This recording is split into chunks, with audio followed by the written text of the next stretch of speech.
सबै ल्याबको आधारबाट तपाईहरुलाई बताउनु पर्ने हुन्छ भनेपछि त्यो ल्याबकै क्लासको जस्तो तरिकाले जस्तो अब भनौँ न ग्रेडेसन भनेपछि सिभिङ भयो सिभिङ भएपछि यसरी डेटा लिने त्यो डाटालाई चाहिँ यसरी कर्भ खिच्ने अनि कर्भ खिचिसकेपछि त्यो कर्भले दिन खोजेको इन्फर्मेसन यो हो यसलाई यसरी प्रे गर्ने भन्ने सबै खालको इन्फर्मेसनहरु तपाईले थाहा पाउनु पर्ने हुन्छ हैन अब बेसिकल्ली ग्रेडेसन भन्नासाथ त हामीले पहिले पढिरहेछौँ अब तपाईहरुलाई त्यस्तो त्यो मैले सररै यो धेरै तपाईहरुको इन्फर्मेटिभ नै भएको हुनाले अब मैले धेरै मुखाकृति तरिकाले इन्फर्मेसनहरु दिइरा हुन्छु हैन प्लिज अब त्यो कुनै त्यहाँ तपाईको ठ्याक्क नोटमा पनि हुन सक्छ नहुन पनि सक्छ त्यसलाई चाहिँ तपाईले अहिले टिपोट पनि गर्नु होला है त अब ग्रेडेसन भन्नासाथ हामीले के बुझ्छौं त भन्दाखेरि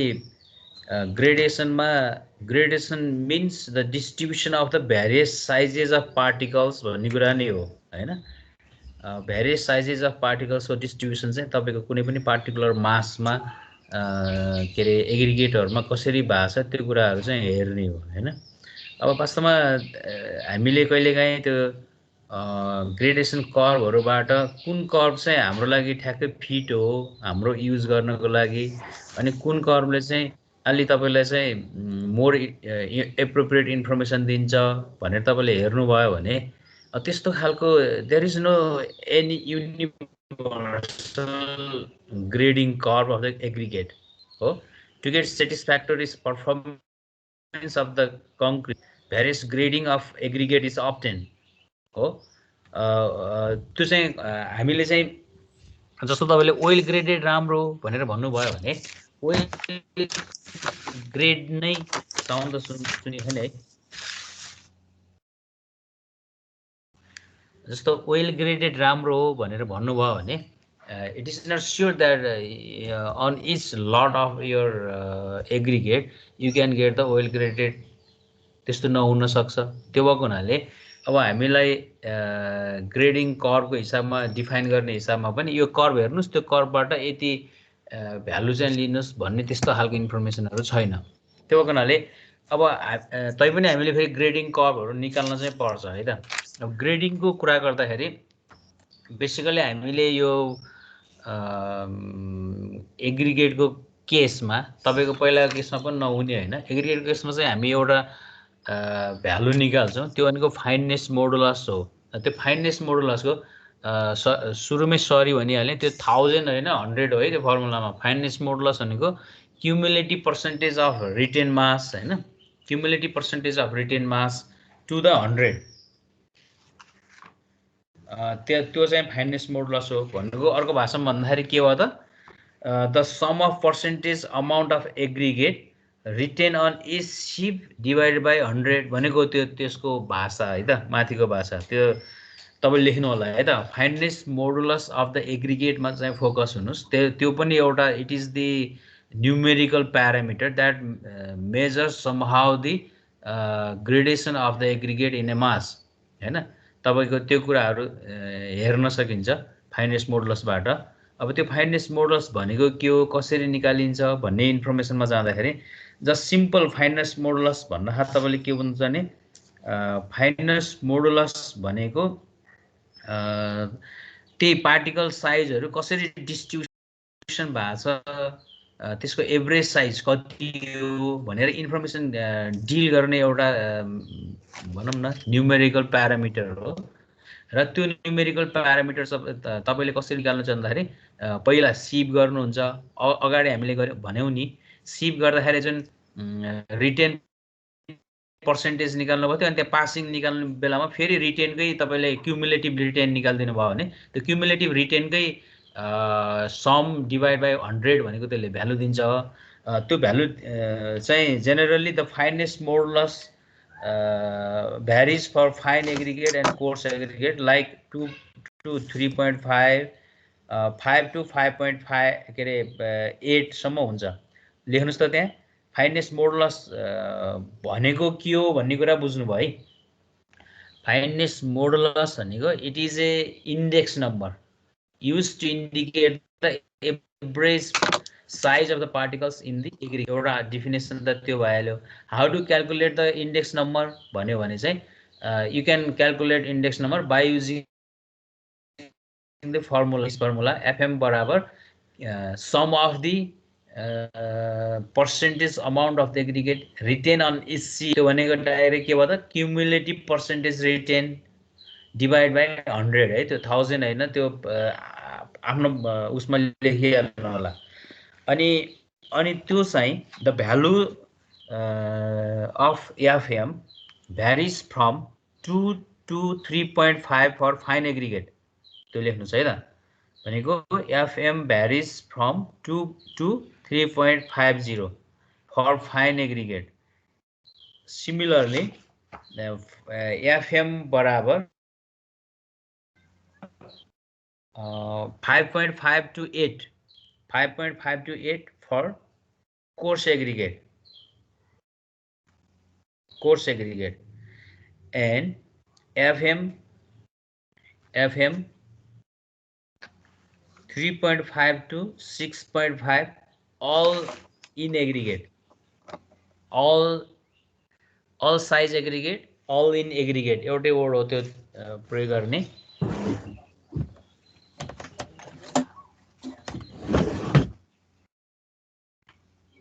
ठीक छ नि.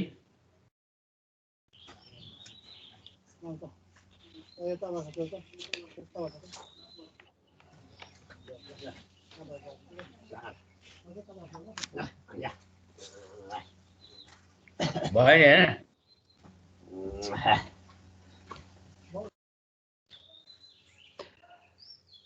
ल ओके प्लिज. अब हामीले एउटा एक्जाम्पल हेर्नुस् त यहाँ. अब यो के भयो त all size aggregate भयो हो. all size aggregate भयो. अब हेर्नेरी तपाईलाई कति तपाईको कति स्याम्पल दिएको थियो भन्ने कुरा अहिले त्यहीबाट पनि तपाईले हेर्न सक्नु होला. अब त्यहाँनेरी के भयो त भन्दाखेरि all in size aggregate मा चाहिँ 80 mm 40 mm 20 mm यो यसरी सेट अफ सिप राख्नुहुन्छ. यो तपाईलाई कसले दियो त? यो सेट अफ सिप चाहिँ according to the IS code. According to अब त्यहाँ प्यान पनि राख्न सकिन्छ. त्यहाँ प्यान देखाएको छैन. अब सबभन्दा पहिला तपाईले यसरी सेट सिप राख्नुहुन्छ. अनि सेट सिप राखिसकेपछि ल सपोज मानिदिनुस् यदि तपाईले अल इन साइज एग्रिगेट भयो भने 5 केजी स्याम्पल लिनुहुन्छ. सम्झिनुस् है, त्यहाँ अलिकति त्यो फिगरमा पनि सम्झिराख्नु होला. 5 केजी एग्रिगेट लिनुहुन्छ. स्याम्पल लिँदाखेरि के ध्यान दिनुपर्छ भन्दाखेरि तपाईको स्याम्पलले त्यो लगभग जुन एग्रिगेट साइडबाट जुन एग्रिगेटको थुप्रोबाट भनौं न थुप्रोबाट तपाईले लिनुभयो त्यो लिँदाखेरि चाहिँ त्यो सबै रिप्रेजेन्टेसन हुनुपर्छ. त्यो स्याम्पलमा भनेको सबै साइज रिप्रेजेन्टेसन हुनुपर्छ भन्ने एजुम्सन हो. त्यसको पनि प्रोसेस हुन्छ कसरी स्याम्पल लिने भन्ने कुराहरु हैन. जस्तो अब तपाईले जस्तो मान्नुस् न कुनै एउटा ठेकेदारले चाहिँ 1 बोरा एग्रिगेट लिएर आइदियो अनि 1 बोरा एग्रिगेटमा तपाईले 5 केजी निकाल्नु पर्यो. त्यो त्यही 1 बोरा एग्रिगेटले तपाईको उले साइडमा प्रयोग गर्ने एग्रिगेटको थुप्रोलाई रिप्रेजेन्ट गर्छ कि गर्दैन पहिला त्यो कुरा कन्फ्युज भयो. अनि फेरि त्यो 1 बोरा उसले तपाईको सिभिल ल्याबमा ल्याएको 1 बोराको बोराबाट 5 केजी कसरी निकाल्ने स्याम्पल. अनि त्यो फेरि 5 केजी ले के गर्नु पर्यो एटलिस्ट त्यो बोरा भित्र भएको स्याम्पलको रिप्रेजेन्ट गर्न पर्यो. Sample very important how to obtain the sample for the sieving. यो अब त्यतिखेर तपाईले त्यतिकै गर्नुभयो होला के रे फर्स्ट इयरमा अस्तिको पाली सोइलमा गर्दाखेरि हैन. अब अहिलेको हिसाबमा हामीले हेर्दाखेरि चाहिँ त्यो कुरा स्याम्पल चाहिँ एकदम इम्पोर्टेन्ट. अब तपाईलाई म एकदम त्यो सुस्स लेखिहाल्नु होला. स्याम्पल लिँदाखेरि पनि सबभन्दा पहिला स्याम्पल तपाईले के गर्नुहुन्छ भन्दाखेरि त्यसरी सबैको रिप्रेजेन्टेसन गर्ने गरी स्याम्पल लिएर आउनुहुन्छ. अनि स्याम्पललाई चाहिँ अब अहिले टर्मिनोलोजी मात्रै सुन्नुस्. क्वार्टरिङ गर्नुहुन्छ पहिला. क्वार्टरिङ गरेर त्यो 1 बोरा ल्याएको एग्रिगेटबाट पनि 5 केजी मात्रै निकाल्ने एउटा प्रक्रिया छ. त्यसलाई हामी क्वार्टरिङ भन्छौं. क्वार्टरिङ गर्दाखेरि चाहिँ एउटा विधि भनेको तपाईले चाहिँ जस्तो रेक्ट्याङ्गल जस्तो भनौँ न स्क्वायर अथवा रेक्ट्याङ्गल जस्तो एउटा भाँडो लिने अनि भाँडो लिएपछि डायगोनल बनाउने आफै नै एजुम्सन बनाउने के त्यो अनि डायगोनलबाट चाहिँ सेम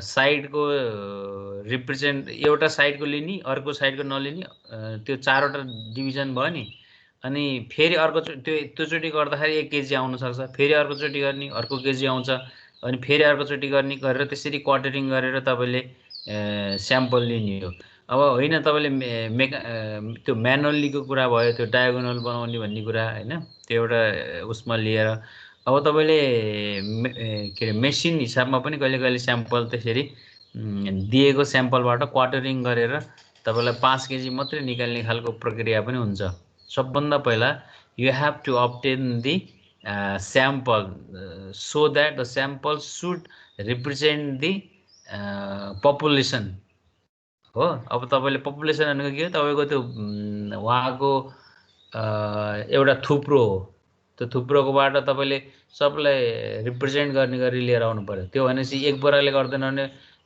10 बोरा लिएर 5 बोरा होला 10 बोरा होला फेरि 10 बोराबाट 5 केजी हेर्नुस् त कति गाह्रो छ त्यो किनभने तपाईले त यो सर्टिफिकेट त पछि के गर्नुपर्छ त अथेन्टिक तरिकाले यो मटेरियल तपाईले प्रयोग गर्न सक्नुहुन्छ भनेर लेख्नुपर्छ नि त्यो लेख्नका लागि चाहिँ स्याम्पल लिने तरिका पनि त्यसरी हो अनि मैले भन्दैछु फेरि है त्यसरी लिएको स्याम्पललाई तपाई धुनुहुन्छ वाशिङ गर्नुहुन्छ अनि वाशिङ गरिसकेपछि त्यो वाश गरेको स्याम्पललाई फेरि गएर ओभनमा राख्नुहुन्छ ओभनमा राख्दाखेरि चाहिँ सपोज 2-3 आवर देखि 6 भन्छ 2-3 आवर्स के रे ओभनमा राखिसकेपछि अनि फेरि त्यसलाई चाहिँ तपाई ड्राई गर्नुहुन्छ अनि ड्राई गरिसकेपछि अनि बल्ल the sample is ready for sieving त्यो खालको प्रक्रिया तपाईले पहिला गर्नुहुन्थेन हामीले अब स्टिल अहिले पनि हामी उस्तै परिने ओभनमा राख्ने काम गर्दैनौं तर त्यो तपाईको आईएस कोडले चाहिँ ल्याब कसरी गर्ने भन्ने ल्याबको प्रक्रियाको बारेमा एक्सप्लेनेसन गर्दाखेरि उले डिस्क्रिप्सन गर्दा प्रोसिड्युरको बारेमा बताउँदा त्यो कुराहरु इन्क्लुड गर्छ पहिला त्यसरी स्याम्पल लिनु भयो अनि दोस्रो तपाईले के गर्नु पर्यो भन्दाखेरि सेट अफ सिपलाई यसरी अरेन्ज गर्नु पर्यो अकॉर्डिङ टु दी रिक्वायरमेन्ट जस्तो कहिले फाइन एग्रिगेट कोर्स एग्रिगेट भयो भने यति राख्नुहुन्छ है कोर्स एग्रिगेट भयो भने यति राख्नुहुन्छ यहाँसम्म राख्नुहुन्छ हैन अनि अरु छोड दिनुहुन्छ फाइन एग्रिगेट मात्रै भयो भने यो सबै राख्नुहुन्छ अरु फाल दिनुहुन्छ यो ऑल इन साइजको भएको हुनाले यो सबै साइज आयो त्यसपछि वेट रिटर्न यो चाहिँ अब सिप यो स्टकिङ गरिसकेपछि अनि 5 केजी स्याम्पल तपाईले माथि लएर राख्नुहुन्छ राखिसकेपछि लगभग 10 मिनेट जति तपाईले के गर्नुहुन्छ भाइब्रेसनमा गर्नुहुन्छ अनि भाइब्रेसन गरिसकेपछि यी सिपको के गर्नुहुन्छ त रिटेन मासहरु जोख्नुहुन्छ त्यो रिटेन मासहरु जोख्दाखेरि चाहिँ अब पहिला अलरेडी तपाईले के रे इम्टी सिपको पनि जोख्नुहुन्छ इम्टी सिपको पहिला जोखेर राख्नुभयो अनि त्यसपछि के रे रिटेन र सिपको जोडेर राखेपछि त्यो दुईटाको घटापछि यो वेट रिटेन आए अनि वेट रिटेन आएपछि अब वेट रिटेन पर्सेन्टेज पनि निकाल्दै पनि हुन्छ कहिले weight retained cumulative weight retained निकाल्ने चलन पनि हुन्छ कहिलेकाहीँ यसरी गर्दा पनि केही फरक पर्दैन अथवा यही पर्सेन्टेज निकाल्दिने अब रिटेन पर्सेन्टेज अस्ति मैले रिटेन पर्सेन्टेज भनेको थिएँ नि यहाँ रिटेन पर्सेन्टेज निकाल्ने अनि रिटेन पर्सेन्टेज भनेको त के हो त ई सिपको mass divide by total mass कति लिनुभएको थियो स्याम्पल यो गरेर तपाईले के गर्नुहुन्छ त रिटेन पर्सेन्टेज निकाल्नुहुन्छ योलाई राख्न मन लागेन भने अनि क्युमुलेटिभ यो निकाल्नुहुन्छ अब हाम्रो फाइननेस मोडुलस निकाल्नको लागि यो पासिङ अहिले चाहिएन यो चाहिँ तपाईले ग्राफ खिच्नको लागि हो यो चाहिँ मलाई अहिले ठ्याक्क कति हो भनेर हेर्न पर्यो भने अब यहाँबाट तपाईले के पाउनुहुन्छ त यो सबै जोड्नुहुन्छ जोडिसकेपछि चाहिँ तपाईले डिवाइड गर्नुहुन्छ 100 ले है अनि त्यसबाट आएको भ्यालु चाहिँ तपाईको लागि के हुन्छ फाइननेस मोडुलस हुन्छ अब तपाईले फाइननेस मोडुलस भनेको के हो भनेर तपाईले सोध्नु भयो भने अहिले बरु पछि तपाईले प्र्याक्टिस गर्दा बुझ्नु होला अब फाइननेस मोडुलस भनेको के हो भनेर कसैले सोध्यो त्यसले के इन्डिकेसन गर्छ भनेर सोध्यो भने तपाईले जहिले के याद गर्ने भन्दाखेरि त्यो जति भ्यालु आउँछ नि त्यो भ्यालुलाई चाहिँ यो जुन छ नि यो सेट अफ सिप यो सेट अफ सिपको यो लाइनबाट हेर्ने 1 2 3 भनेर यहाँ हेर्ने जस्तो उदाहरणको लागि fine aggregate all in size aggregate गर्नुभयो तपाईको भ्यालु चाहिँ मानिदिनुस् 5 आयो त्यो 5 भनेको के हो व्हाट डज इट मिन 5 ले के देखाउन खोजेको 5 एभरेज साइज अफ द के रे सिप के रे एग्रिगेट इज 5 भन्न खोजा हो कि के होला फाइनेन्स मोडुलस भनेको भन्नुस् त के हुन सक्छ त्यो धेरैहरु कन्फ्युजन हुन्छन् त्यो कुराहरु बताइरहेको पनि हुन्न किताबहरुमै पनि उस्तो गर्यो भने ल हेर्नुस् है त म तपाईलाई यो म्याथमेटिक्समा बताउन कहाँ पुग्छु भन्दाखेरि तपाईले याद गर्नुस् त मिडियन निकालेको याद गर्नुस् त एसएलसी मा अथवा के रे यही आई के मा पढ्नु भयो तपाईलाई बी मा पनि पढ्नु भयो नि बी को स्ट्याटिस्टिक्स मा पुग्नुस् बी को स्ट्याटिस्टिक्स मा मिडियन निकाल्दाखेरिको याद गर्नुस् त द क्युमुलेटिभ फ्रिक्वेन्सी भनेर निकाल्नुहुन्थ्यो what does it mean cumulative फ्रिक्वेन्सीले तपाईलाई के देखाउन खोज्थ्यो त क्लास भन्ने देखाउन खोज्थ्यो हो कि हैन क्युमुलेटिभ फ्रिक्वेन्सीले चाहिँ that indicates the class of त्यो क्लास इन्टरभल तपाईलाई थाहा हुन्थ्यो अनि त्यो क्युमुलेटिभ भ्यालुले क्लास इन्टरभल दिइसकेपछि तपाईले के भन्नुहुन्थ्यो त भन्दाखेरि अनि बल्ल के क्याल्कुलेसन गर्ने हो फर्मुला राख्ने हो त्यसरी राख्नुहुन्थ्यो अब यो यसले के भन्छ भन्दाखेरि फाइनेन्स मोडुलसले पनि त्यस्तै तपाईको लागि के दिएको त भन्दाखेरि क्लास दिने हो त्यो क्लास दिने भएको हुनाले तपाई कहाँ आउनुहुन्छ त काउन्ट गर्न यही सिप साइजमा आउनुहुन्छ सिप साइजमा आउँदाखेरि त त्यस्तो क्लास भनेर केही भ्यालु त दिएको छैन भन्ने तपाईलाई लाग्ला त्यस्तो होइन जस्तो 5 भन्यो भने अब कहाँबाट तपाई सुरु गर्नुहुन्छ नि यो 1 2 3 4 5 अब तपाईले के गर्नुहुन्छ भन्दाखेरि यदि त्यसको भ्यालु 5 आयो भने त्यो जति पनि एग्रिगेट छ त्यो एग्रिगेटको एभरेज साइज म्याक्सिमम मास रिटेन हुने साइज चाहिँ 2.36 हो 2.36 हो भनेपछि 2.36 को करेस्पोन्डिङ भ्यालु कति रहेछ हेर्ने ओहो यत्रो रिटेन भएर चाहिँ यसमा त भनेपछि यो चीज चाहिँ तपाईले गएर भ्यालु हेर्नुहुन्छ है भ्यालु पछि म तपाईलाई कुन त न्युमेरिकल जस्तो दिमला यसमा अनि त्यसपछि त्यसले इन्डिकेसन के गर्ने भन्ने कुरा बुझिहाल्नुस् अहिले अब 5.5 भन्यो भने यो दुईटामा पर्छ अब यो चाहिँ यसमा चाहिँ तपाईले त्यतिखेर के रे अप्पर क्लास र लोअर क्लास के भनेर भ्यालु निकाल्न पाउनुहुन्थ्यो नि यहाँ त्यस्तो छैन हामीले यहाँनेरि चाहिँ के हो त भन्दाखेरि अब त्यो दुईटाको भ्यालु हेर्दाखेरि चाहिँ डोमिनेन्स धेरै छ यसमा चाहिँ यो पर्सेन्टेज धेरै रहेछ यसको डोमिनेन्स छ यसको पनि केही पार्टिकल्स यो भित्र छ है भन्न खोजेको 5.5 भन्यो भने 4.75 र 2.36 का पार्टिकल्सहरु छन् तर कसको धेरै हो त नि भन्ने कुरा त यही डेटाबेस हेर्न पाउनुहुन्छ यतिसम्मको इन्फर्मेसन दिन्छ है त्यसले अब त्यो अब तपाईलाई क्वेशनमा सोध्छ कहिलेकाहीँ तपाईलाई कस्तो भन्दाखेरि अब फाइनेन्स मोडुलस फाइन एग्रिगेटको भयो भने फाइनेन्स मोडुलसमा के रे इन्डियन कोडले के गरेछ त भन्दाखेरि जोनहरु बनाएको छ है जोन 1 जोन 2 जोन 3 जोन 4 भनेर भना त्यो टर्मिनोलोजी लेख्नुस् है अहिले यहाँ मैले उ नदेखाए पनि के रे त्यो कोड नदेखाए पनि मैले कोड त ल्याएको छैन बताइदिएन तपाईलाई म पछि देखाउँछु त्यो ल्याबोरेटरी पढाउँदा है जस अहिले सरले सुनाउनु भएको थियो हामीलाई भन्ने हिसाबले अब के रे उसको केसमा चाहिँ के को केसमा फाइन ग्रेन हैन फाइन एग्रिगेटको केसमा तपाईले हेर्नुस् त फाइन एग्रिगेटको केसमा चाहिँ यो ग्रेडिङ पर्सेन्टेज बाइ वेट के त्यो तपाईले जुन रिटेन भनेर अहिले निकाल्नु भएको छ नि त्यसको हिसाबले उले चाहिँ इन्डियन कोडले के गर्छ त भन्दाखेरि फाइनेन्स मोडुलसको आधारमा र इच साइजमा कति पर्सेन्टेज रिटेन भयो भन्नेको आधारमा स्यान्डलाई क्लासिफाई गरे हुन्छ त्यो क्लासिफाई गर्दाखेरि जोन 1, जोन 2, जोन 3, जोन 4 भनेर भने हुन्छ। The grading of the sand, grading of the fine aggregate can be categorize under different John.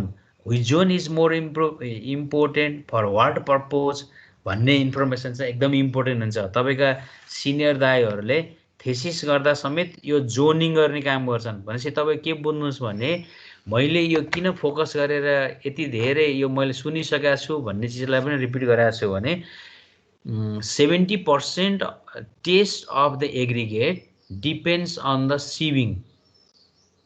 सम्झिराख्नुहोस् है, 70% of your test regarding the aggregate either mechanical के भन्नुहुन्छ नि, त्यो सबैमा पनि तपाईँले के गर्नुपर्छ त भन्दाखेरि सिविङ गरेरै जानुपर्ने हुन्छ। सिविङ एकदम इम्पोर्टेन्ट हो। चाहे त्यो स्याम्पलको कुरा गर्नुहोस्, चाहे चाहिँ विभिन्न प्रोसेस के अरे प्यारामिटरहरू निकाल्नेको कुरा होस्, त्यो हुनाले सिविङको कुराहरू एकदम बुझ्नुपर्ने हुन्छ। भनेपछि तपाईँले के बुझ्नुभयो त, फाइननेस मोडुलसको आधारमा फाइन के अरे एग्रिगेटलाई इन्डियन कोड अनुसार 4वटा जोनमा डिभिजन गरेको छ। र अब उसले भन्छ जोन 1 राम्रो हो कि, जोन 2 राम्रो हो कि, जोन 3 राम्रो हो कि, जोन 4 राम्रो हो, उसले भन्छ। अब जोन 1 को के अरे सबै पर्पजको लागि राम्रो स्यान्ड हो, जोन 2 को प्लास्टरको लागि मात्रै राम्रो स्यान्ड हो, जोन 3 को लागि, जोन 3 मोटारको लागि मात्रै राम्रो हो, वाटेभर उसले एउटा केही इन्फर्मेसन तपाईँलाई दिन्छ। त्यसबाट तपाईँले यसरी कुराहरू ल्याउन सक्नुहुन्छ। अनि एउटा पोइन्ट त्यो भयो है त। अनि दोस्रोमा तपाईँले के गर्न सक्नुहुन्छ त भन्दाखेरि ग्रेडिङ अफ कोर्स एग्रिगेटको कुरा गर्दाखेरि सुन्नुहोस् है, अब यहाँ फाइन एग्रिगेटमा मैले के भने जोन भन्ने वर्ड सुनाएँ। अहिले त्यो जोनिङ भनेको के हो भन्ने नबुझे पनि it doesn't matter, we will discuss later on the specific chapter of laboratory work अथवा ल्याबोरेटरी टेस्टिङमा त्यो हेरौँला है। दोस्रो एउटा टर्मिनोलोजी अब म फेरि कोर्स एग्रिगेटमा जान्छु। कोर्स एग्रिगेटमा जाँदाखेरि सम्झिनुहोस् है, फेरि कोर्स एग्रिगेटको ग्रेडिङमा जाँदाखेरि उसले के भन्छ त भन्दाखेरि you have to have the terminology nominal size भन्ने लेख्नुहोस्। अब नोमिनल साइज,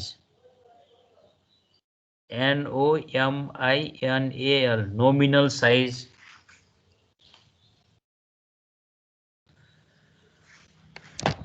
नोमिनल साइज भन्नुभयो। अब तपाईँले नोमिनल साइज भनेको के हो भन्ने टर्मिनोलोजी पनि बुझ्दै जानु होला है। फेरि के भने रहेछ यो नोमिनल साइज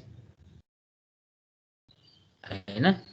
अब जस्तो नोमिनल साइज भनेको एउटै साइज भने हो कि, नोमिनल साइज भनेको ठ्याक्कै त्यही जस्तो नोमिनल साइज 80 mm एग्रिगेट भन्यो भने त्यही 80 mm लाई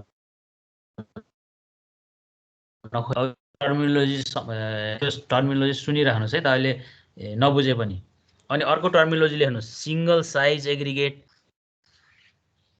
सिंगल साइज एग्रिगेट भनेको के रहेछ?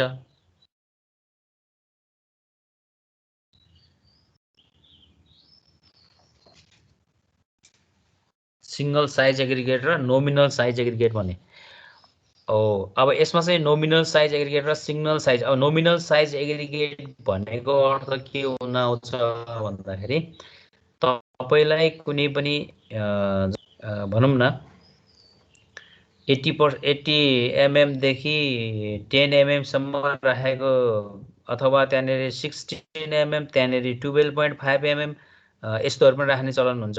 अनि त्यो साइजमा चाहिँ प्रत्येक साइजहरू कसरी कति आउनु पर्छ।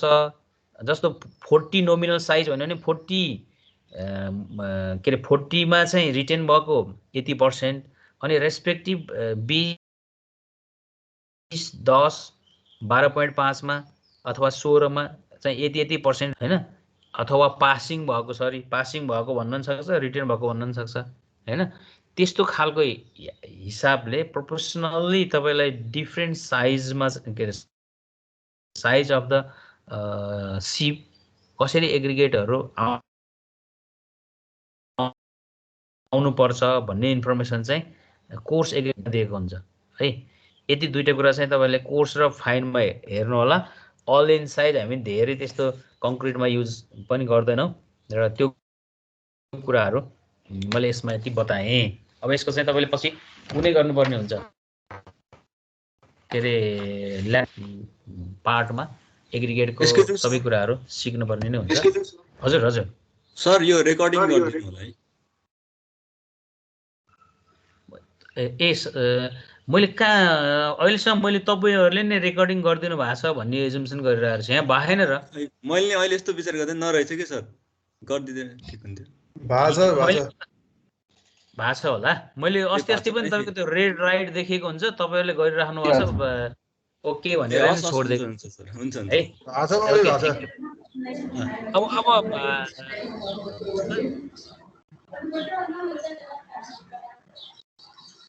ल अलि ल त्यसपछि अब सबभन्दा पहिला हामीलाई चाहिएको थियो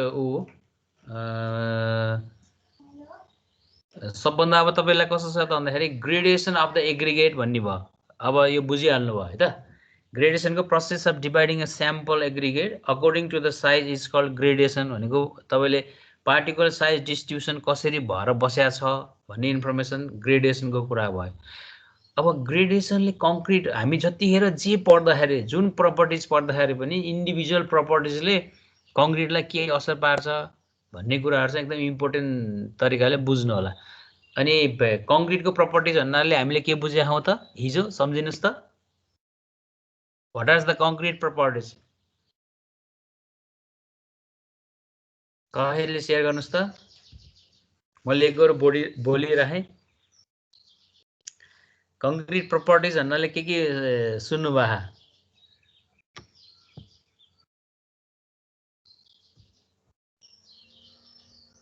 निरज आचार्य के सुनेको थियौँ हामीले भन्नुहोस् त। वर्केबिलिटी, ड्युरेबिलिटी र स्ट्रेन्थको बारेमा। Very good very good. Workability, त्यसपछि आएर तपाईँको स्ट्रेन्थ, त्यसपछि durability. There are three terminology. यो फेरि यो मलाई तपाईँले यो सरले त यो हामीलाई घोकाइरहेको छ भन्ने नसम्झिनु। देयर आर अनदर एसेसरिज, यिनीहरू चाहिँ एकदम इसेन्सियल जस्तो हो कि। अरू एसेसरिजमा अरू प्रपर्टिजहरू पनि आउन सक्छन्, तर अहिले बुझ्नु पर्यो भन्दाखेरि these are the main properties.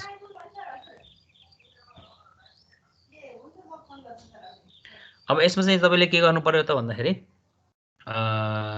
जस्तो पार्टिकल साइज डिस्ट्रिब्युसन भनेर हेर्नुभयो भने बेसिकल्ली ग्रेडेसनले चाहिँ वर्केबिलिटीलाई असर पार्दो रहेछ। हेर्नुहोस् है, इम्पोर्टेन्ट। अब भनेको के हो वर्केबिलिटी भनेर भन्यो भने अर्को पार्टमा तपाईँ फेरि हेर्नुपर्ने हुन्छ। वर्केबिलिटी भनेको एक किसिमले भन्दा कङ्क्रिटसँग काम गर्न सक्ने भनेको हो कि वर्केबिलिटी भनेको। कङ्क्रिटसँग काम गर्न सक्ने, सजिलोसँग काम गर्न सकिने प्रक्रियालाई चाहिँ वर्केबिलिटी भनिन्छ। भनेको अब जस्तो फ्रिक्सनको कुराहरू आउँछ नि वर्क गर्दाखेरि, त्यो फ्रिक्सन कम होस्। The work during the course of concrete production, यो कुरा हो वर्केबिलिटी भनेको। कहिले कहिले त्यो मिक्स गर्दाखेरि ठुल्ठुलो एग्रिगेटहरू छुट्टिने, सेपरेसन हुने हैन। सेपरेसन हुनेलाई यहाँ एउटा वर्ड दिन्छ सेग्रिगेसन। अब टर्मिनोलोजी मैले अलिअलि सुनाउँदै जान्छु है। सेग्रिगेसन भन्ने वर्ड दिन्छ। अनि तपाईँले चाहिँ कङ्क्रिट मिसाउँदै जानुभयो, मिसाउँदै जाँदाखेरि चाहिँ भनौँ न त्यो चाहिँ सिमेन्टको पेस्ट, सिमेन्ट एकतिर जाने अर्को एग्रिगेट एकतिर जाने भने त्यसलाई फेरि हामी ब्लिडिङ भन्छौँ। सुन्नुहोस् है, वर्केबिलिटीको टर्मिनोलोजीमा दुईटा वर्ड आयो, that is segregation and bleeding. Bleeding means the cement slurry or cement paste somewhere हैन, सेपरेसन फ्रम द मास। अब सेग्रिगेसन भनेको the aggregate size of the size of the aggregate, it is detached from the mass। भनेको त्यही कङ्क्रिटको मास के त्यसरी detach हुन्छ, separated हुन्छ भन्नु खोजे हो। यी कुराहरूलाई चाहिँ यसले असर पार्छ के। जस्तो अब सिमेन्ट कन्टेन्ट यदि ग्याप ग्रेडेड भयो भने के भयो यु निड मोर सिमेन्ट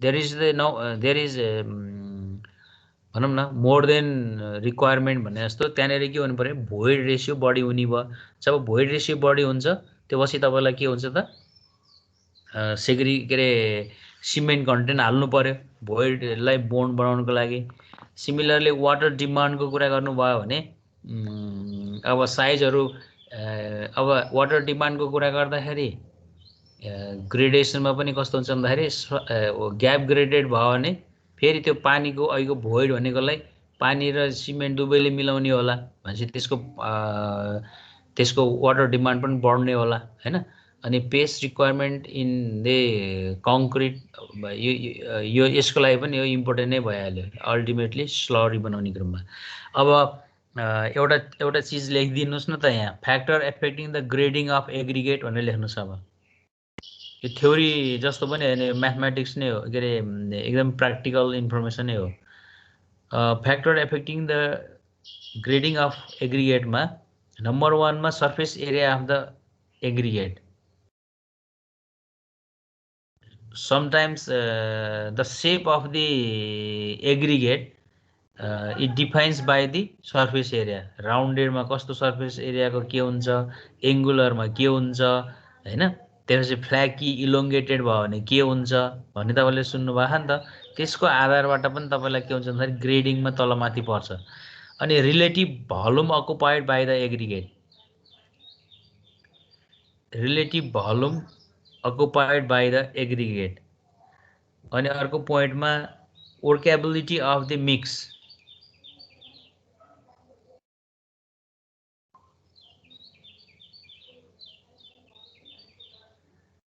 है त्यसपछि अर्को चाहिँ segregation of the mix यो एउटा पोइन्ट भइहाल्यो है यति पोइन्ट भयो है अनि अर्को चाहिँ द ग्रेडिङ अफ एग्रिगेट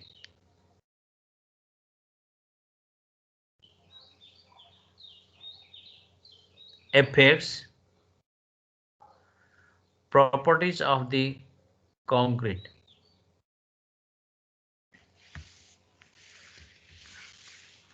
ल यो भएपछि ग्रेडिङ सिद्धिहाल्यो त्यसपछि अब हामी ग्रेडिङ कर्वको कुरा गर्छौं र ग्रेडिङ कर्वको कुरा गर्दाखेरि चाहिँ भनौं न त्यसबाट तपाईलाई चाहिँ ग्रेडिङ कर्व कतिखेर खिचिन्छ हाम्रो यहाँ भने जस्तो तपाईले चाहिँ सपोज डेब्रिस भन्ने तपाईलाई थाहा छ जियोलोजीमा पढ्नुभयो तपाईले चाहिँ ढुङ्गाहरू त्यो एउटा त्यो डेब्रिसबाट लिने एउटा त्यो डेब्रिसबाट लिने भनेर दुईटा डेब्रिस तपाईले साइडमा सिलेक्सन गर्नुभयो र त्यसको दुईटा डेब्रिसकोबाट चाहिँ एग्रिगेट चाहिँ तपाईले प्रयोगमा ल्याउनु पर्ने छ भने त्यस्तो बेलामा तपाई के गर्नुहुन्छ त भन्दाखेरि यो ग्रेडिङ कर्वहरू निकालेर ट्याक्क यो साइजको र यो साइजको कसरी डिस्ट्रिब्युसन भए अनि मलाई चाहिने मेरो प्रोजेक्टको लागि कुन हो भन्ने हिसाबबाट तपाईले के गर्न सक्नुहुन्छ भन्दाखेरि निकाल्न सक्नुहुन्छ त्यस्तोलाई हामी चाहिँ कहिले ग्रेडिङको कर्वको बेसिसबाट पनि निकाल्न सक्छौं that means if you have the alternatives regarding the source of your aggregate at that condition you are in dilemma which source is more appropriate for your project or for your project त्यो भएको त्यस्तो बेलामा तपाईले के गर्नु पर्यो त भन्दाखेरि ग्रेडिङ कर्वहरु इन्डिभिजुअली निकाल्नु पर्यो अनि इन्डिभिजुअली निकालिसकेपछि तपाईको स्ट्यान्डर्ड ग्रेडिङ कर्व के हुनु पर्ने थियो अनि स्ट्यान्डर्ड ग्रेडिङ कर्व भन्दा तिनीहरु कतिको बाहिर छन् भित्र छन् भनेर इन्फर्मेसनहरु निकाल्नु पर्ने हुन्छ है त्यसको लागि चाहिँ ग्रेडिङ कर्वको इम्पोर्टेन्ट हो यो तपाईले त पहिलाकै जस्तो तरिकाको पढ्नु भयो हैन अब हामीले बेसिकल्ली भनौं न एउटा ग्रेडिङ कर्वको चाहिँ छुट्टा अल इन साइजकै निकाल्छौं हामी एकैचोटी हैन अल इन साइजको निकाल्ने भएपछि यसरी छुट्टाइदिए पनि भयो फाइन के रे ग्राभल त्यसपछि स्यान्ड भनेर छुट्टाइदिए पनि भयो हैन भने तपाईले के गर्न सक्नुहुन्छ भने अहिले मैले भने जस्तै डिफरेन्ट सोर्सको कर्भहरु निकाल्नुहुन्छ अनि तपाईको स्ट्यान्डर्ड कर्भकोबाट ती सोर्सका साइजहरु कतिको मिल्दोजुल्दो छन्, मिल्दोजुल्दो छैनन् भने के गर्ने, कम्बाइन्ड खालको गर्ने कि यस्तो खालको कुराहरु यहाँनेरि आउँछन्।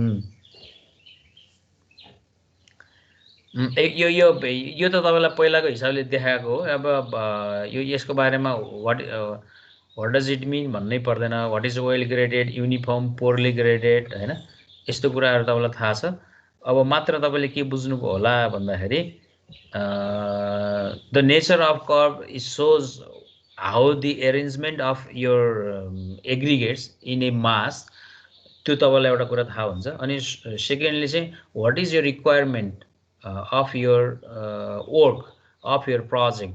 Suppose that if you have provided some certain specification by your client, either client means either your house consultant, either your department of road, अथवा somewhere either you have to follow the IS code, धेरै हुन सक्छन्। त्यसको हिसाबले तपाईले के गर्नुहुन्छ त त्यो ग्रेडिङहरु पत्ता लगाउनुहुन्छ। यो के रे युनिफर्म ग्रेडिङ भनेको के, ग्याप ग्रेडेसन भनेको के, कन्टिन्युअस ग्रेडिङ भनेको के, यो चीज चाहिँ मैले यहाँनेरि त्यति बताइन because you are familiar with those terminology in soil mechanics. Definition is quite same, it's not different. That's why please you translate that knowledge to this content too, no problem. अब यति भएपछि तपाईलाई चाहिँ खास मैले अब उसमा लिएर जानुपर्छ, के भन्छ प्र्याक्टिकल सेसनमा लिएर जानुपर्छ। अनि प्र्याक्टिकल सेसनमा चाहिँ के रे मेकानिकल प्रपर्टिज पनि सिकाउनु पर्यो मैले फेरि है। अब यहाँनिर लेखेको छैन, मैले यहाँनिर त्यो तपाईको के भन्छ उसमा चाहिँ ग्रेडेसन र टाइप मात्रै भनेर तोकेको रहेछ सुरुमा, तर पछि चाहिँ फेरि त्यो ल्याबमा लेखिदिएको हुनाले, कोर्स अफ स्टडीमा ल्याबमा लेखिदिएको हुनाले फेरि थ्योरीमा पनि आउँछ क्या त्यो मेकानिकल प्रपर्टिजको कुराहरु। अब मेकानिकल प्रपर्टिजको कुरा गर्दा मैले यहाँ टर्मिनोलोजी मात्रै लेख्छु, अनि प्रोसेस कसरी गर्ने भनेको मैले मुखले भनेर तपाईले बुझ्नुहुन्न। अब हैन अलिअलि भन्दिनुस्, पछि हामी पनि उ गरौँला नि सर, त्यो युट्युब तरिकाले हेरौँला नि भन्नुहुन्छ भने नो प्रब्लम। तर मैले अहिले तपाईलाई मुखले भनौं हाउ टु रिप्लाई।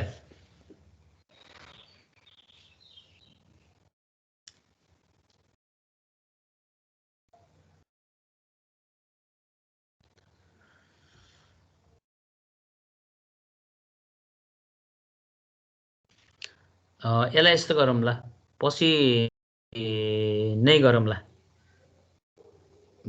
तपाईलाई त्यो फोटो सोटो भन्नाले ल्याब सेट भनौँ न एरेन्जमेन्ट पनि देखाउनु पर्ने हुन्छ। तपाईले के मेकानिकल प्रपर्टिजमा के हुन् भनेर लेख्नुस्, त्यहाँनेर मेकानिकल प्रपर्टिज अफ एग्रिगेट भनेर लेख्नुस् है त। मेकानिकल प्रपर्टिज अफ एग्रिगेटमा तपाईले के निकाल्नुहुन्छ त भन्दाखेरि नम्बर 1 मा क्रसिङ एग्रिगेट क्रसिङ भ्यालु निकाल्नुहुन्छ। Aggregate crushing value, aggregate crushing value निकाल्नुहुन्छ है एउटा। अनि दोस्रोमा दोस्रो पोइन्टमा लेख्नुहोस् एग्रिगेट क्रसिङ भ्यालु निकाल्नु भन्नुभयो है। दोस्रो चाहिँ एग्रिगेट अथवा इम्प्याक्ट भ्यालु भने हुन्छ, एग्रिगेट इम्प्याक्ट भ्यालु।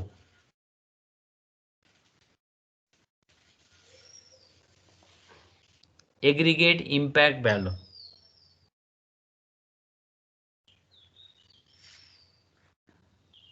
नम्बर 3 मा लेख्नुस् abrasion value, ABRASION abrasion value,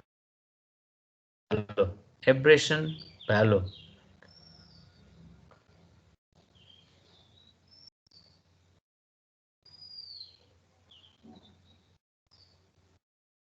abrasion value अब त्यो भनेको तपाईलाई कस्तो छ त भन्दाखेरि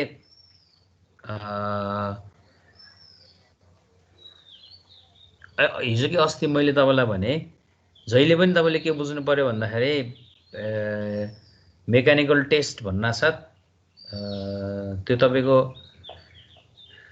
स्ट्रेन्थ अफ कहिले कहिले मोडुलस अफ इलास्टिसिटी पनि यसैको हो लेख्नु सरको point modulus of elasticity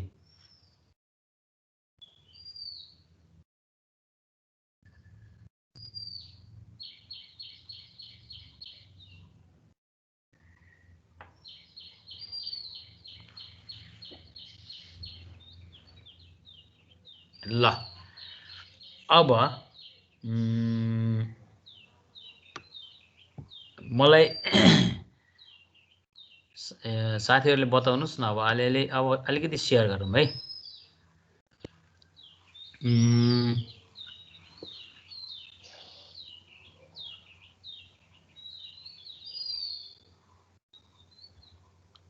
Harendra Singh Dhami okay तपाईहरुले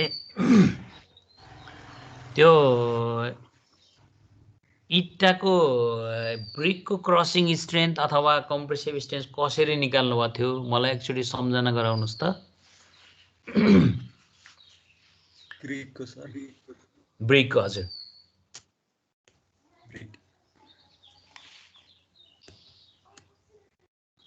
खै सर त्यति दिमाग आएन सम्झिनु भएन हैन केही छैन है डोन्ट वरी ओके म बताइहाल्छु त्यो मैले किन तपाईलाई यो गरेन यो मैले अहिले त्यतिकै तपाईलाई समहाउ नबुझिकन इन्फर्मेसन दिन खोज्छु हैन अनि म पछि फेरि एउटा प्रोसिड्युरहरु देखाउँदै अथवा तपाई हामी ल्याबमा पनि जाने अवसर नमिल्ला तर यो नजानी नपढ्ने के नपढौं भन्ने हिसाबले मलाई चाहिँ तपाईले त्यो प्र्याक्टिकल क्लास चाहिँ पढाउन दिनुपर्छ अबको केही समय दिन यो पछि अनि त्यसमा चाहिँ म लिएर आउँछु युट्युबको इन्फर्मेसनहरु okay Pradeep Paudel crushing strength कसरी निकाल्नु भएको उसको हाम्रो ब्रिकको लागि चाहिँ दुवै साइडमा प्लास्टर गर्ने अलिकति ब्रिकको दुई फेसमा प्लास्टर गर्ने अनि त्यसलाई एक दिन जति पानीमा भिजाएर मेसिनमा राख्ने अनि त्यही अब कतिमा क्रस त्यो भाँचिन्छ त्यसलाई नोट गर्ने ए भनेपछि के भन्नु भरे सबैभन्दा पहिला ब्रिकलाई के गर्ने रे प्लास्टर प्लास्टर त्यो फ्रगहरु चाहिँ पुर्नु पर्यो नि त पहिला ए ओके ओके गुड त्यसपछि आएर त्यसको वेट लिनु होला भोल्युम लिनु होला त्यसपछि आएर पछि चाहिँ कम्प्रेसन मेसिनमा लगाएर लोड नोट गर्नुहुन्छ है अनि त्यो लोड आएको जति हो त्यसलाई नै तपाईले के गर्नुहुन्छ त फोर्स पर युनिट एरिया गरिसकेपछि त्यसको कम्प्रेसिभ स्ट्रेन्थ आउँछ भनेर पढ्नु भयो है हजुर एम आई राइट त्यही हो तपाईले बुझेको हजुर अनि त्यो पानीमा नि राख्नु पर्यो एक दिन गरी पानीमा किन राख्नु पर्या रहेछ खै सर त्यो प्लास्टरको लागि पानी चाहिएर नि नछ कि अब के हो अब खोइ सर हैन है साथी अब आई हैव सम नलेज भन्ने हिसाबले भन्नुपर्ने हुन्छ निरज के थप्नुहुन्छ यसमा कि उहाँले भनेको ठिकै छ तपाईको अलिकति एक्स्ट्रा छ कि त्यही हो सर उहाँले 24 दिन राख्नुपर्छ पनि भन्दिनु नराखिकन गर्दा के होला नराखिकन गर्दा त खै सर थाहा भएन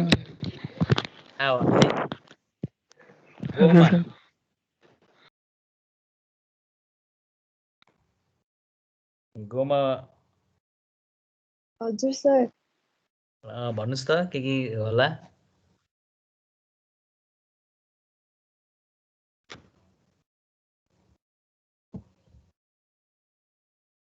कि उहाँहरुले भनेकै ठिक छ सबै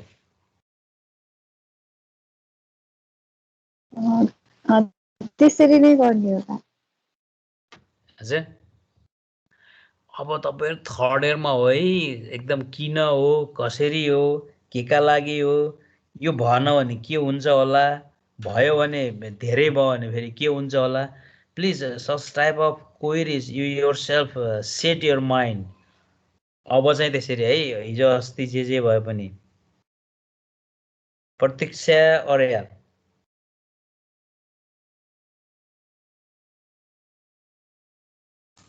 हजुर सर। भन्नु अलिकति थपिदिनुहोस् त, अथवा तपाईँको नयाँ केही छ कि?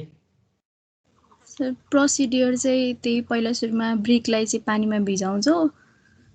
हजुर पानीमा भिजाउने चाहिँ किन भन्दाखेरि त्यहाँ भएको डटहरू रिमुभ गर्न पनि, अनि यदि हामीले ड्राई ब्रिक नै युज गऱ्यौँ भने त्यसले चाहिँ त्यो हामीले पछि प्लास्टर गरेको हुन्छौँ नि, त्यसबाट पानी एब्जर्ब गर्छ अनि त्यसपछि त्यो मोटा ड्राई हुन्छ, त्यसले केही पनि स्ट्रेन्थ लिन सक्दैन। त्यही भएर चाहिँ हामीले पानीमा भिजाउँछौँ पहिला, अनि त्यसपछि पानीमा भिजाइसकेपछि बल्ल प्लास्टर गर्छौँ, अनि त्यसपछि कम्प्रेसिभ त्यो मसिनमा लगाएर राख्छौँ। कम्प्रेसिभ प्लास्टर प्लास्टर भन्ने वर्ड युज नगर्नु होला, मोर्टार राख्छौँ भन्ने युज गर्नु न है। मोर्टार चाहिँ ल ठिक छ। अनि नवीन आचार्य मोर्टार चाहिँ कस्तो कस्तो युज गर्नुहुन्थ्यो नि? कति इस्टु कति भन्ने हो कि? मोर्टार भन्नाले के बुझ्नुहुन्छ? What do you mean by mortar? त्यही सिमेन्ट स्यान्डहरु मिक्सर, मिक्सलाई मोर्टार भनिन्छ। अनि कस्तो कस्तो मिक्स गर्नुहुन्थ्यो त्यहाँ? त्यो रेसियो मिलाएर गरिन्थ्यो कि सर, कति रेसियो हेरेर। एक्ज्याक्टली आई मिन मैले भन्न खोजेको नि त्यही नै हो। अनि त्यो रेसियो कति कति राख्नुहुन्छ त्यहाँ?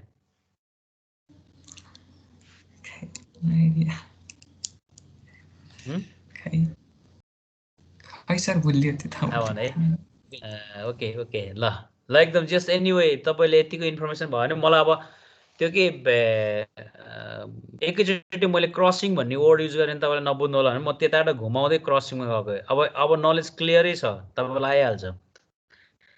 अब सबैभन्दा पहिला जसरी त्यहाँनिर तपाईँले के भन्नुभयो, ब्रिकको भन्नुभयो। ब्रिकको भनेपछि तपाईँलाई के थाहा छ त भन्दाखेरि first class brick, second class brick, third class brick भनेर ब्रिकको नाम दिएको हुन्छ। अनि त्यो क्लाइन्टले पनि तपाईँलाई के गर्छ भन्दाखेरि कन्ट्र्याक्टर अथवा क्लाइन्टबाट तपाईँलाई ब्रिक टेस्ट गर्न आउँदाखेरि उसले के भन्छ भन्दाखेरि तपाईँलाई फर्स्ट क्लास सेकेन्ड क्लास नभनिकन उसले दिन सक्छ यो ब्रिकको टेस्ट गरिदिनुहोस् भन्न सक्छ होइन। अब भनेपछि तपाईँको स्याम्पल के भयो त त्यही ब्रिक भयो। अब यदि फर्स्ट क्लास भनेको फर्स्ट क्लासको स्याम्पल हुन्थ्यो, second by second, third by third हुन्थ्यो होइन। त्यो स्याम्पललाई तपाईँले भन्दाखेरि how much water the brick can absorb, त्यो चाहिँ अब्जर्भ गरोस् भनेर गरेको। हामीले साइडमा काम गर्दा पनि ब्रिक पानीले भिजाउने ब्रिकलाई त्यहाँनिर सक नै गर्ने खालको तपाईँसँग ठाउँहरू नहुन सक्छ होइन।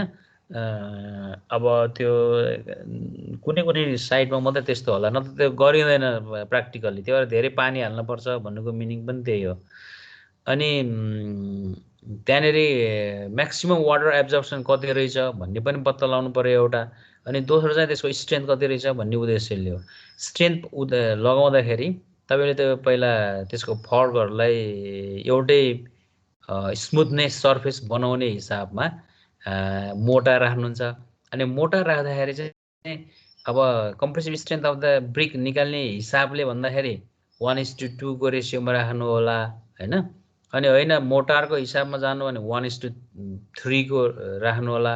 अनि कहिलेकाहीँ तपाईँले मोटारको कुरा गर्दाखेरि साइडमा जुन खालको प्रपोर्सनमा तपाईँले काम गर्दै हुन्छ त्यही प्रपोर्सनमा राख्ने तरिकाहरू पनि हुन्छन्। मोटारको कुरा गर्दाखेरि 1:4, 1:6, अब मोटार बनाउँदाखेरि 1:6 मा बनाउँछन् होइन।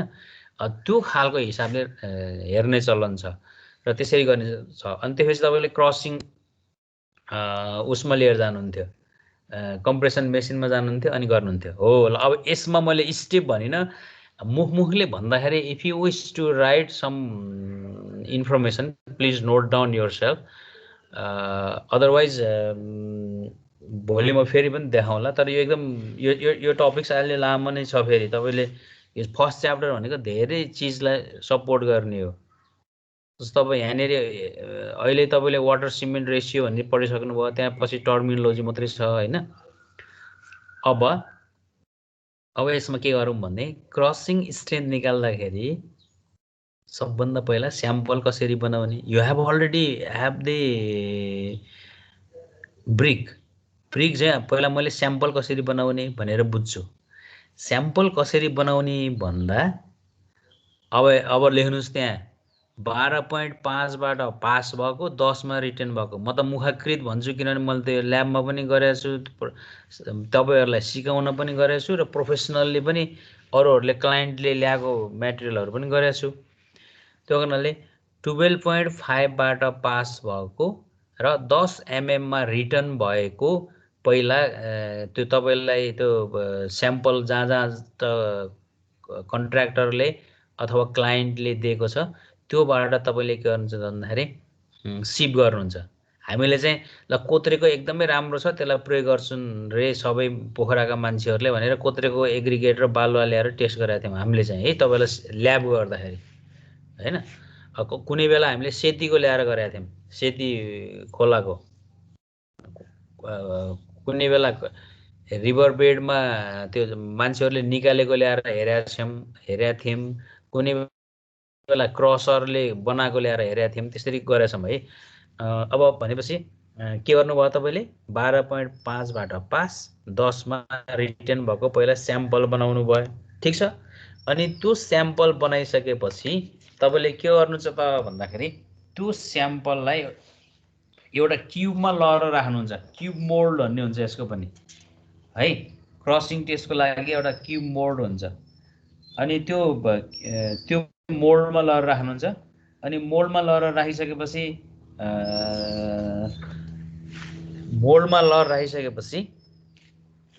तपाईँले 15 लगभग अबाउट 2 kg स्याम्पल बनाउनुहुन्छ भनेर सम्झिनुहोस् है। पहिला 2 kg स्याम्पल बनाउनुहुन्छ। अनि त्यो 2 kg स्याम्पल बनाइसकेपछि अनि तपाईँले त्यो सिलिन्डर भने नि मैले है, तपाईँसँग एउटा सिलिन्डर हुन्छ, त्यसलाई 3टा लेयर बनाएर यसो कम्प्याक्सन गरे जस्तो हुन्छ। त्यो खास त्यस्तो ठुलो कम्प्याक्सन होइन। अनि त्यसपछि त्यो गरिसकेपछि तपाईँसँग अर्को के हुन्छ त भन्दा एउटा तपाईँले प्लन्जर भन्ने हुन्छ तपाईँसँग एउटा है। त्यो प्लन्जर भन्ने कुरा कस्तो छ त भन्दाखेरि त्यही सिलिन्डरको डायमिटरसँग मिल्ने माथि एउटा चाहिँ लोड दिन मिल्ने पोइन्ट्स हुन्छ क्या। त्यो प्लन्जरले त्यसलाई के गरिन्छ भन्दा छोपिन्छ। बल्ल तपाईँको स्याम्पलले कभर गर्नुहुन्छ। बल्ल स्याम्पल सुन्नुभयो। 12.5बाट पास भएको र 10मा रिटर्न भएको पहिला के अरे स्याम्पल बनाउनुहुन्छ अबाउट 1.5 kgदेखि 2 kgसम्म। अनि त्यो स्याम्पललाई चाहिँ स्ट्यान्डर्ड सिलिन्ड्रिकल मोल्डमा लगेर राख्नुहुन्छ। त्यो सिलिन्ड्रिकल मोल्डमा लगेर राखेपछि त्यसलाई 3 लेयरमा, त्यो 2 kgलाई 3 लेयरमा यसो कम्प्याक्सन गरेर राखिदिनुहुन्छ। अनि त्यो स्याम्पल राखिसकेपछि एउटा प्लन्जर हुन्छ। त्यो प्लन्जर भनेको कोर कटरमा डली भने जस्तो के हजुर। कोर कटरमा डली भने राखेपछि के भयो, डलीमा तपाईँले ऱ्यामरले हानेपछि के अरे त्यसको एजबाट सबैतिर लोड त्यसले ट्रान्सफर्म गर्छ भने हो नि त। तपाईँको सोइललाई लाग्दैन, किनभने सोइललाई लाग्यो भने त फेरि तपाईँले नै दिएको लोडको कारणले सोइलको नेचुरल डेन्सिटी आउने भएन, डेन्सिटी त बढ्ने भयो नि। अब तपाईँको त्यो यदि तपाईँले हानेको ऱ्यामरले त्यो कोर कटरभित्र छिर्ने माटोलाई तपाईँले ड्याङ्ग हानिदिनु भयो भने त त्यसको त बढ्छ नि। त्यो भएको हुनाले तपाईँले हानेको फोर्स चाहिँ त्यसको एजबाट सबैतिर जाओस् भन्ने खालको कुरा हो। यहाँ पनि तपाईँ के गर्नुहुन्छ भन्दाखेरि त्यो प्लन्जर राख्नुहुन्छ। अनि प्लन्जर राखिसकेपछि अब बल्ल मेसिनमा लिएर जानुहुन्छ। त्यहाँ चाहिँ स्टेप बाई स्टेप लेख्नुहोस् है। नम्बर 1मा स्याम्पल बनाउनु भयो, 12.5 to 10मा रिटर्न भएको। त्यसपछि दोस्रो स्टेपमा सिलिन्ड्रिकल प्लन्जरमा लगेर त्यो मेटेरियल लेयरमा के अरे भरियो। 3 लेयरमा भरिसकेपछि अर्कोचोटि तपाईँले के गर्नुहुन्छ प्लन्जर राख्नुहुन्छ। त्यो प्लन्जर चाहिँ ठ्याक्कै सिलिन्ड्रिकल डायमिटरसँग मिल्ने हुन्छ। अनि प्लन्जरको माथि चाहिँ इरेटेड खालको एउटा पोइन्ट हुन्छ र त्योबाट तपाईँले लोड दिन सक्नुहुन्छ है। अब बल्ल तपाईँ मेसिन टेस्टिङ मेसिनमा लानुभयो। अबको स्टेप टेस्टिङ मेसिनमा लानुभयो। अब टेस्टिङ मेसिनमा लिएर गइसकेपछि 40 टन लोड दिनुहुन्छ। Load is also fix there. 40 ton भनेको कति किलो न्युटन हो? साथी हो?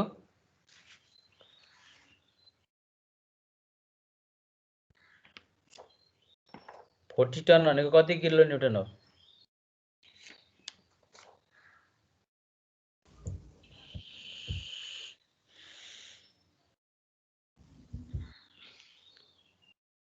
त्यो 40 टन चाहिँ 10 मिनेटमा दिने भन्ने पनि चलन छ। अब टाइमको कुरा गर्नुहुन्छ ल त्यो हेर्नुहोस् है 40 टन भनेको कति किलो न्युटन रहेछ भन्ने मेरा विद्यार्थीले निकाल्न सकेनन् भने त दुम्बै दर्ज भयो नि त थर्ड इयरमा आइपुग्दाखेरि। ल त्यसपछि तपाईँले के गर्नुहुन्छ भन्दाखेरि 40 किलो न्युटन के अरे 40 टन लोड दिएपछि ट्याक्क तपाईँले स्टप गर्नुहुन्छ। अघि तपाईँले फुट्यो कि फुटेन भनेर हेर्नुहुन्थ्यो ब्रिक। अब यहाँ हामी फुट्यो कि फुटेन भनेर हेर्दैनौँ। त्यो लोड दिइसकेपछि त्यो एग्रिगेट चाहिँ ठ्याक्ठ्याक्कै गोटा गोटा जुन पहिलाको ओरिजिनल सेपमा साइजमा थियो नि त्यो तरिकाको भएछ कि धुलो भएर त्यो लोडले गर्दा त्यो धुलाम्बे भयो भनेर हेर्ने हो। तपाईँले त्यति लोड दिँदाखेरि त्यो धुलाम्बे भयो कि भएन भनेर अब रको मेटेरियल जुन अब तपाईँले 40 टन लिएर गएको मेटेरियललाई के गर्नुहुन्छ त भन्दाखेरि सिप गर्नुहुन्छ। अब सिप गर्दाखेरि 2.36 सिप साइजबाट सिप गर्नुहुन्छ हो। थ्रु 2.3 साइजबाट सिप गर्नु। अनि त्यो सिप गरिसकेपछि चाहिँ पासिङ फ्र्याक्सनहरू लाई वेट गर्नुहुन्छ। पासिङ फ्र्याक्सन कति गयो त नि भनेर वेट गर्नुहुन्छ। त्यसको वेट लिनुभयो भने र ओरिजिनल पहिला स्याम्पलको वेट लिने हो। त्यो पासिङ वेट र त्यो अगाडिको वेटको जुन रेसियो इन्टु 100 छ नि त्यो नै तपाईँको क्रसिङ भ्यालु हो। भनेपछि क्रसिङ भ्यालु भनेको को मिनिङ के रहेछ त भन्दाखेरि when you applied the load on the aggregate, how much it tears अथवा how much it भनौँ न breaks due to the load. लोडले गर्दाखेरि त्यो कतिको ब्रेक भयो त कतिको अथवा त्यसलाई अर्को भाषामा के भन्छ पाउडर फर्ममा गयो त त्यो फोर्स लाएर। त्यो कुराहरू चाहिँ क्रसिङ स्ट्रेन्थले दिँदो रहेछ। आजको दिनमा तपाईँले सिम्पल बुझ्दाखेरि चाहिँ क्रसिङ स्ट्रेन्थ भनेको कुनै पनि एग्रिगेटलाई लोड लगाउँदाखेरि त्यो लोडको कारणले गर्दा एग्रिगेटका साइजहरू कतिको धुलाम्बे भए, कतिको तिनीहरू के अरे टुक्रिए, नटुक्रिकन लोड दिए, दे आर स्ट्रङ। टुक्रिए, धेरै टुक्रिए, अलिअलि पोर रहेछन्। अब तपाईँको स्ट्यान्डर्ड कति हो भन्ने कुरा आयो। केही कुराहरू बुझे जस्तो भयो। क्रसिङको चाहिँ यति हो।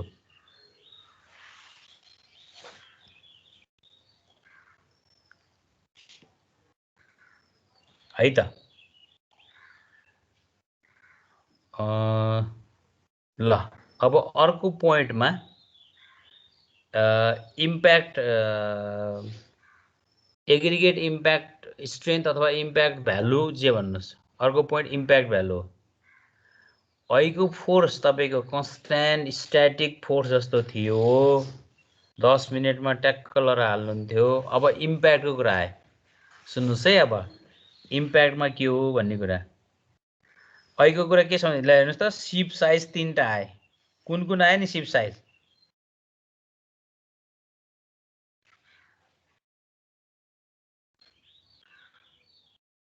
$12.5 आयो, 10 आयो, 2.36 आयो। 12.5 र 10 चाहिँ स्याम्पल बनाउनुलाई रहेछ। 2.36 चाहिँ के रहेछ त कतिको धुलाम्बे भयो भनेको त लगभग अहिले फाइनमा पनि के अरे तपाईँको फाइन एग्रिगेटको स्यान्ड सिप गर्दाखेरि पनि 2.36 थियो नि त होइन एउटा भ्यालु त्यो हिसाबमा भयो ल अब सिमिलरली अब इम्प्याक्टको कुरा गर्दाखेरि चाहिँ म तपाईँलाई कसरी बताऊँ भने अब यसमा पनि सबभन्दा पहिला impact strength of the aggregate भनेर लेख त्यहाँ अथवा ब्र्याकेटमा इम्प्याक्ट भ्यालु मात्रै भनिन्छ अनि कहिले कहिले त्यसलाई इम्प्याक्ट टेस्ट भन्ने चलन पनि छ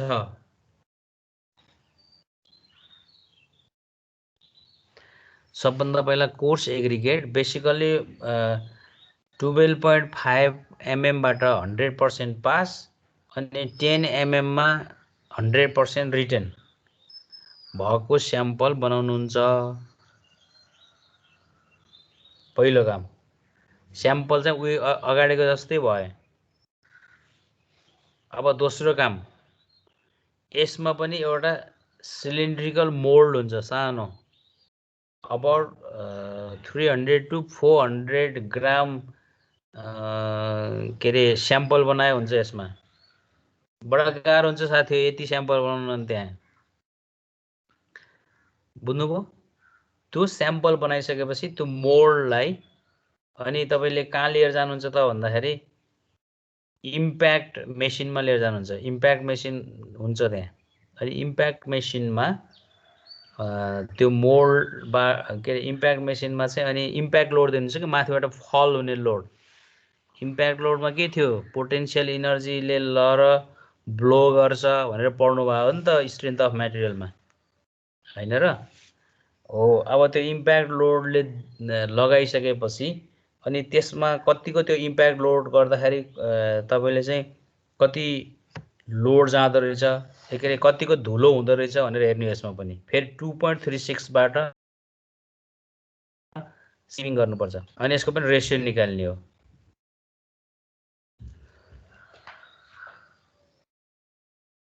है त त्यसपछि एब्रेसनमा चाहिँ लोड नेचर मात्रै फरक हो कि हजुर अरु सबै एउटै हो एब्रेसनमा के हुन्छ त भन्दाखेरि पहिला स्याम्पल बनाउनु छ यहाँ चाहिँ गाह्रो छ है स्याम्पल बनाउन अब सबभन्दा पहिला यहाँनेरि गाह्रो के छ त भन्दाखेरि यहाँ सबभन्दा पहिला ग्रेड छुटाउनु पर्छ लेख्नुस् त्यहाँ टर्मिनोलोजी पहिला एग्रिगेटको ग्रेड छुटाउनु पर्छ यहाँ A B C D E F G भन्ने ग्रेड हुन्छ grade A B C D F अनि त्यो grade defines by size of the aggregate है त त्यसपछि तपाईले ग्रेड अनुसारको कति स्याम्पल लिने भन्ने हुन्छ जस्तो A B C D grade लिनुभयो भने 5 केजी स्याम्पल लियो हुन्छ ई एफ जी के अरे ग्रेड लिनुभयो भने के अरे 1000 भनेको 10 केजी लिनुपर्छ 10 केजी स्याम्पल लिनुपर्छ है अनि अब छोड्दिनुस् अहिलेलाई त्यो कुरा अनि त्यो स्याम्पललाई तपाईले के गर्नुहुन्छ भन्दाखेरि एब्रेसन लस एन्जलस मेसिनमा लगेर राख्नुहुन्छ अनि मेसिन घुमाउनुहुन्छ अनि त्यो भनेको अब डाइनामिक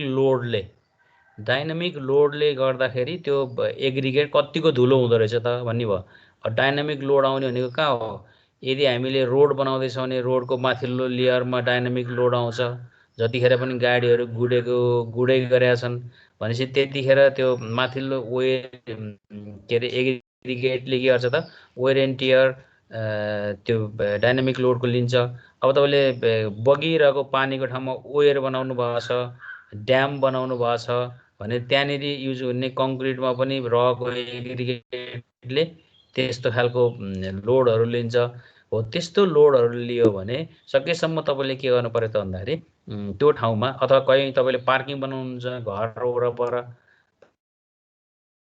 पार्किङ बनाउँदै हुनुहुन्छ भने त्यहाँनेरि पनि तपाईको घरको लागि पनि त्यस्तो खालको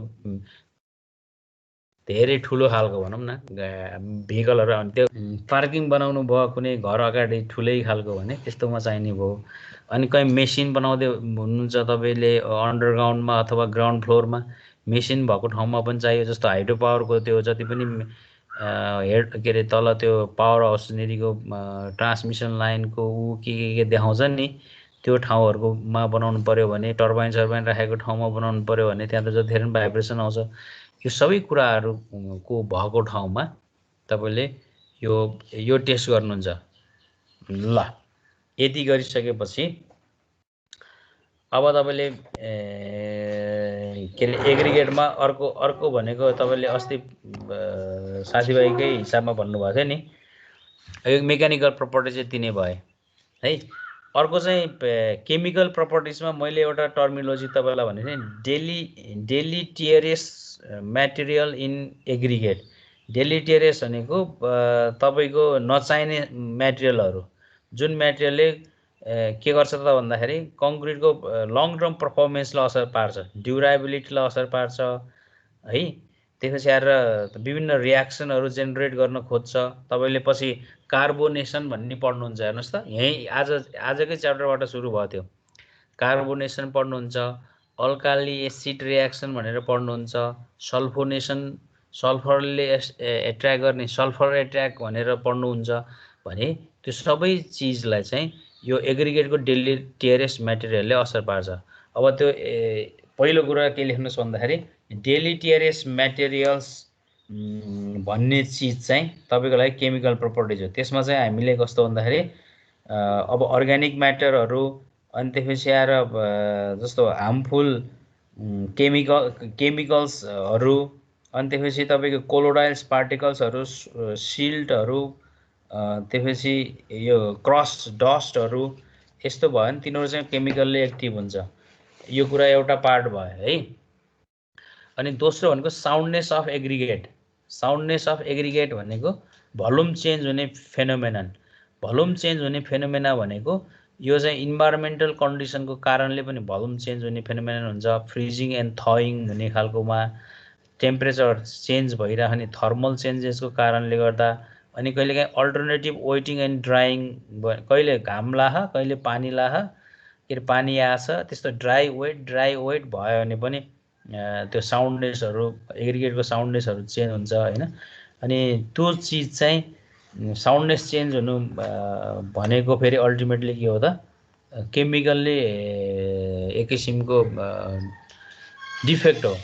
त्यो डिफेक्ट चाहिँ हामीले चाहिँ एनालाइसिस गर्नुपर्ने हुन्छ। त्यो गर्दाखेरि चाहिँ तपाईले चाहिँ के गर्नुहुन्छ त भन्दाखेरि सोडियम सल्फेट र म्याग्नेशियम सल्फेटको सल्युसनमा यो एग्रिगेटहरु राख्नुहुन्छ। अनि राखिसकेपछि कतिको खिन्छ अथवा भोल्युम चेन्ज हुन्छ त नि। अघि 1 केजी राख्नुभयो त्यसले कति भोल्युम अकुपाई गरेको थियो अनि तपाईले त्यो केमिकलसँग त्यसलाई स्याचुरेटेड सल्युसनमा राख्नु भने लामो समयमा चाहिँ कतिको फेरि कति भोल्युम चेन्ज भयो, अहिलेको भोल्युम र अहिलेको भोल्युमको डिफरेन्स। यस्तो तरिकाबाट तपाईले यो साउन्डनेस अफ एग्रिगेट भन्ने निकाल्नुहुन्छ।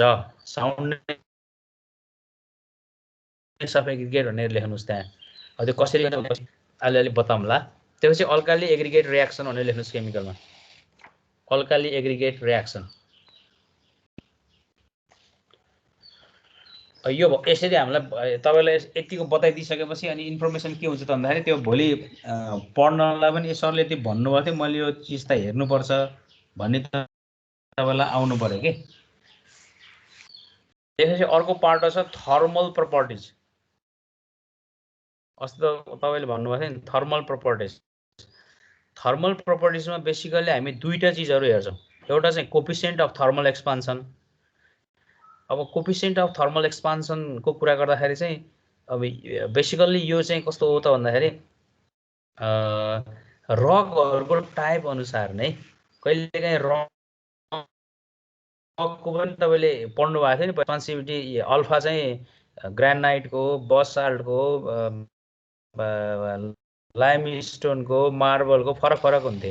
त्यसको अर्थ के भने अब त्यसको फ्र्यागमेन्टहरुबाट पनि के हुन्छ त भन्दाखेरि त्यो चीजहरु फरक गर्नाले हामीले कोफिसिएन्ट अफ मटेरियलमा चाहिँ अब यसको मिनिङ दुईटा कुरा हुन्छ हेर्नुस् के हजुर। एउटा चाहिँ कस्तो भन्दाखेरि तपाईले एग्रिगेट चाहिँ भनौं न 2 वा 2 भन्दा बढी रकका लिएर आइदिनु भने पनि कहिलेकहिले त्यो मास भित्रै पनि फरक खालको एक्सपान्सिभिटी क्यारेक्टरिस्टिक्स देखाउँछन् रे के तिनीहरुले। त्यो कारणले यो कुराहरु पनि हेर्नुपर्छ। भन्छन्। त्यो कारणले यो कोफिसिएन्ट अफ थर्मल एक्सपान्सनको कुराहरू चाहिँ बेसिकल्ली लामो समयमा गएपछि ड्युराबिलिटीलाई असर गर्छ क्या यसले। त्यो ड्युराबिलिटीलाई असर गर्नु भनेको के भने कङ्क्रिट जब थइङ र फ्रिजिङ एकदमै टेम्परेचर भेरिएसन हुने क्लाइमेटहरूमा जस्तो युरोपहरूमा कुनै बेला त्यही कति फिटसम्मकै तपाईँको आइस जमिरहेको हुन्छ, कुनै बेला चाहिँ आइस हुन्न। त्यस्तो भयो भने के भने फ्रिजिङ एन्ड थइङ एक्सनहरू आउँछ। त्यस्तो बेलामा चाहिँ यसको एउटा इफेक्ट देखिन्छ, ड्युराबिलिटीमा यसले डाइरेक्ट असर पार्छ। अर्को चाहिँ हिट कन्डक्टिभिटी कस्तो हुन्छ त नि, specific hit and conductivity, thermal conductivity, यो दुईटा प्यारामिटर चाहिँ तपाईँको थर्मल प्रपर्टिजमा हो। ओके, द्याट्स अल फर के अरे एग्रिगेट है त। अब मैले मेरा के अरे विद्यार्थीलाई के गरेँ त भन्दाखेरि एउटा असाइनमेन्ट दिएँ। अब एग्रिगेटको असाइनमेन्ट दिँदाखेरि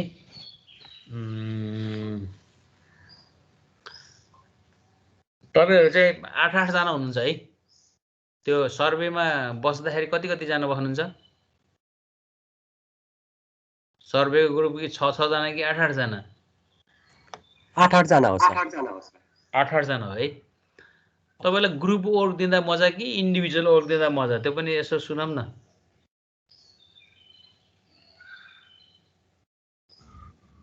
जुन भयो नि सर, गर्ने आफैले हो होइन?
क्लास भयो र लाइन गयो के सही टाइममा लाइन गयो के।